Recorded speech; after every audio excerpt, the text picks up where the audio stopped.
Hello, everyone. Welcome back to the channel. And we are starting in this series of biomolecules with carbohydrates.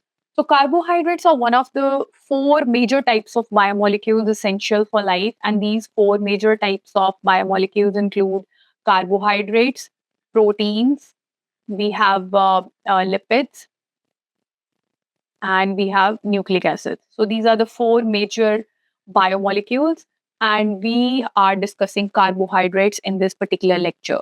Now, carbohydrates are mainly used for the energy storage, and they are also the structural support in the living organisms. And this lesson is all about carbohydrates and what they are, what are their types, and why they are so important for the living bodies. So let's start. Make sure you are making notes as well because it's going to help you to grasp the concept and also revise the topic in a very easy manner when your exams are approaching. So, what are carbohydrates? Carbohydrates are the most abundant biomolecules on Earth. And each day we are utilizing a lot of carbohydrates in the form of foods such as bread, we are eating pasta, we are eating potatoes, rice, and lots of other things. And these carbohydrates are providing energy to us for our daily activities. Now, what happens to these carbohydrates when it goes into the body? So, during digestion and cellular metabolism, these carbohydrates they are converted into a simple carbohydrate molecule known as the glucose, which is then oxidized further in our cells to provide our bodies with energy and to provide the cells with carbon atoms for building the molecules of proteins, lipids, and nucleic acids. Now, this glucose is basically giving energy by the process of glycolysis, which is also a part of your curriculum. We will be discussing about these in the coming lectures as well. But for now, just giving you a foundation of carbohydrates so that you guys can relate with it, that what exactly carbohydrates are having a role in your day-to-day life, right? So you are eating a lot of stuff, so it is having a lot of carbohydrates. But we have to look into the biological aspect of it in this lecture. Now, carbohydrates are also known as sugars. Why? Why they are called that? Because they are sweet in taste. If you might have ever tried any kind of carbohydrate, even wheat or bread or even pasta, they have a sweet texture to it. They have a very sweet taste to it. That is why they are known as the sugars as well. Now, what are the basic characteristics of carbohydrates? So, if you look into the basic structure of any kind of carbohydrate, you will find that it's having carbon in it, they have hydrogen, and they have oxygen as well. And carbohydrates are also known as the hydrates of carbon. The general formula for any simple sugar is this. So, if you will see any kind of carbohydrate, you can find that it is having n number of carbon atoms and n number of water molecules in it.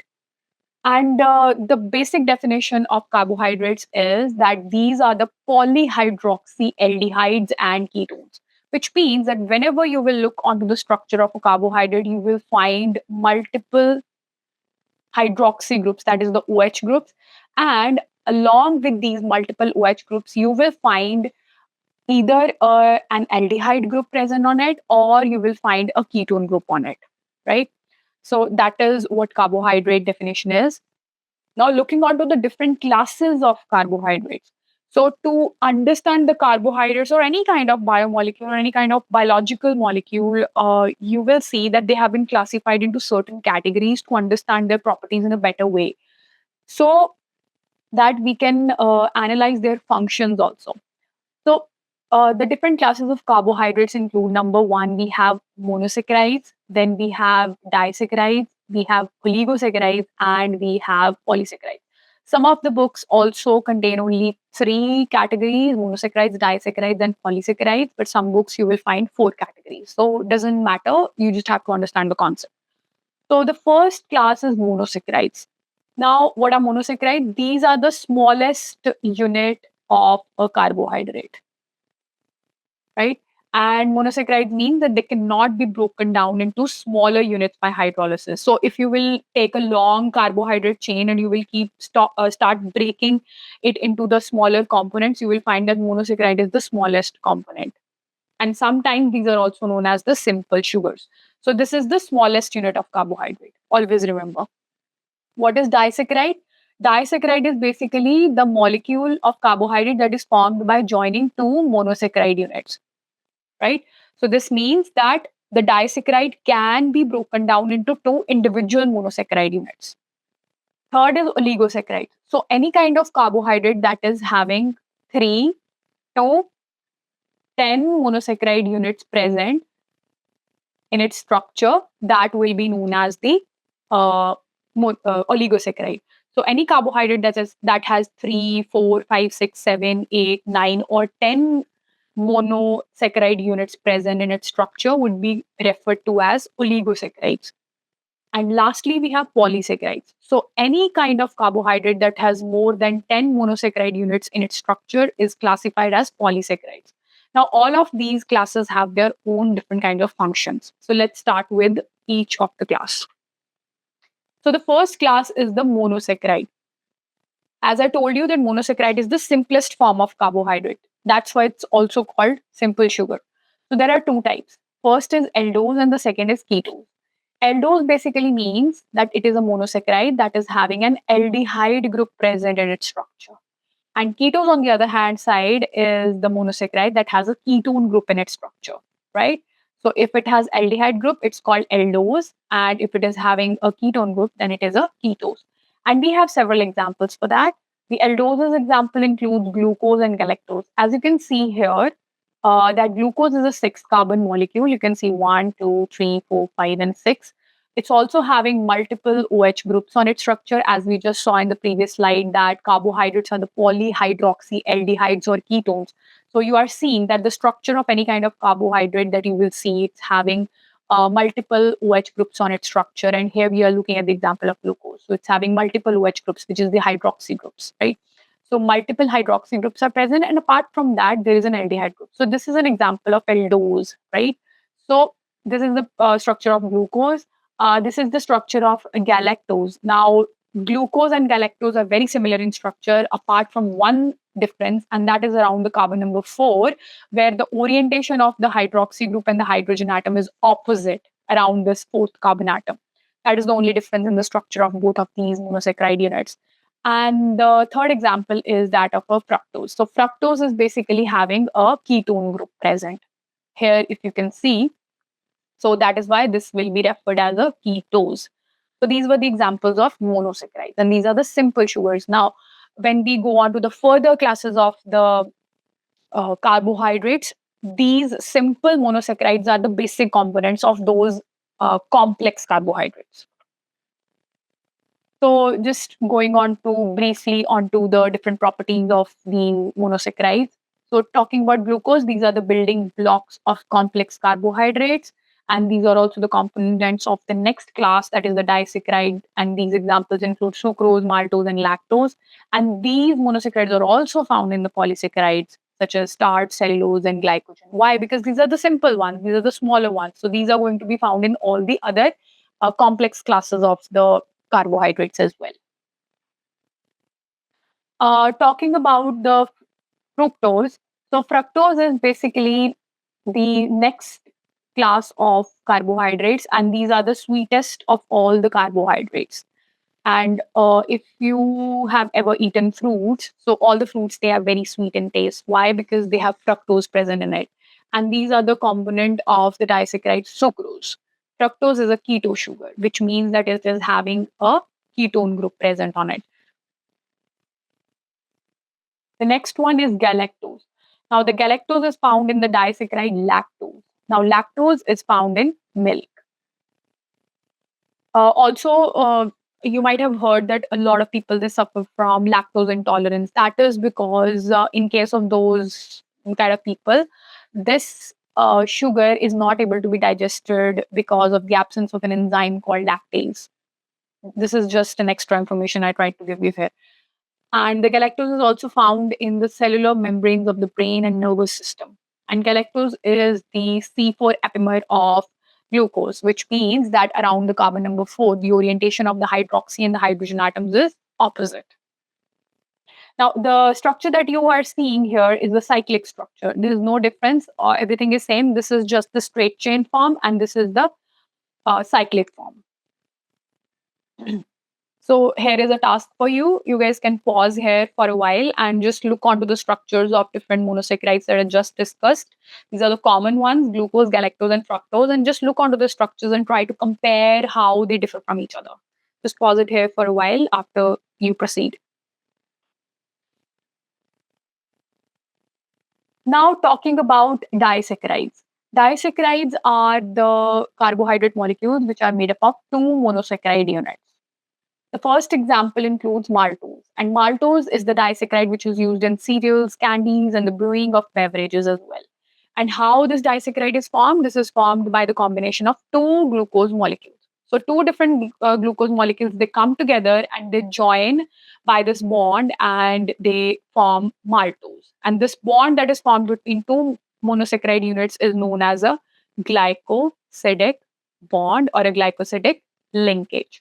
Now, if you have to name the bond that is present in the two glucose molecules of maltose, you will say that it is having an alpha 1,4 glycosidic linkage, which means that the first carbon atom of the first monosaccharide, that is the glucose, and the fourth carbon atom of the second monosaccharide is forming a bond with each other. So that is why the linkage is called 1,4.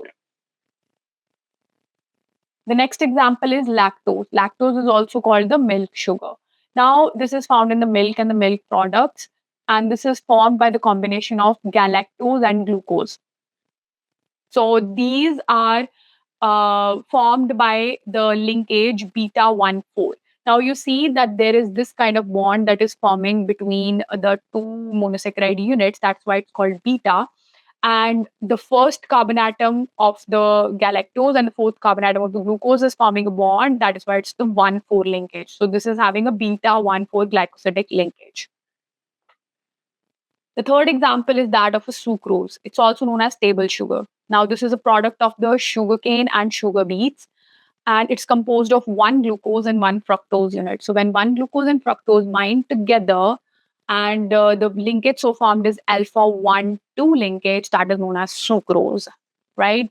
So this is the first carbon atom of the glucose molecule, and this is the second carbon atom. This is first, this is second carbon atom of the fructose molecule. They're forming an alpha bond here, and that's why the linkage so formed is the alpha 1,2 linkage.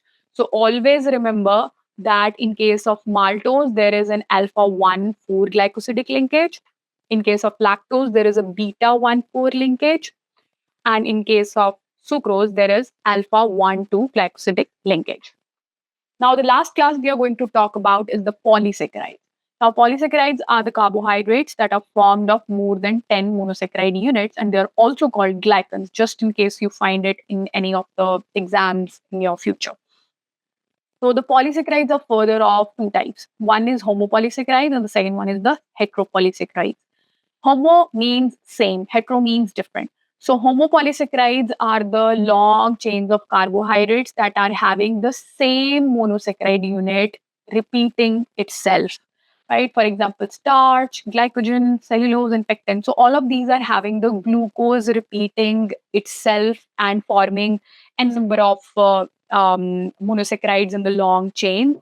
The difference is that they are forming different kinds of bonds that you can see when you compare the structures of these, but that's not something that we have to discuss here.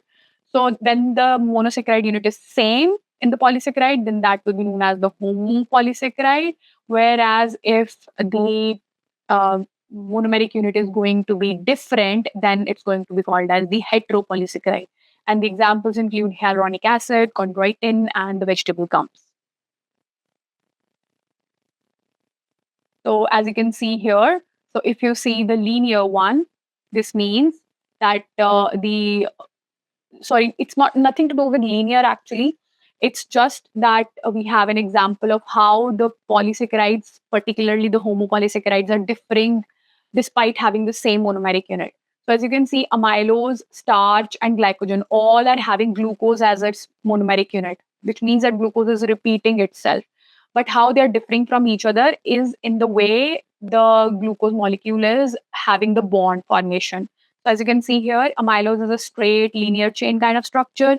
Starch is a branched structure. Glycogen is a more branched structure than starch. But all of them are having the glycogen in itself. Even cellulose is also having glucose as its monomeric unit, but it's having linear chains, but all these linear chains are bonded with each other and they're forming a parallel kind of structure. So this is what the difference is. And you can also see that in case of cellulose, the different glucose molecules, they are bonded by the beta 1,4 linkages. And I already mentioned that what does beta 1,4 linkage means. And cellulose is a major structural material of the plant cells. It's present primarily in the cell wall. Talking about starch, it is a storage form of glucose found in rice, wheat, potatoes, grains, and cereals. And it consists of many glucose units joined by alpha 1,4 linkages.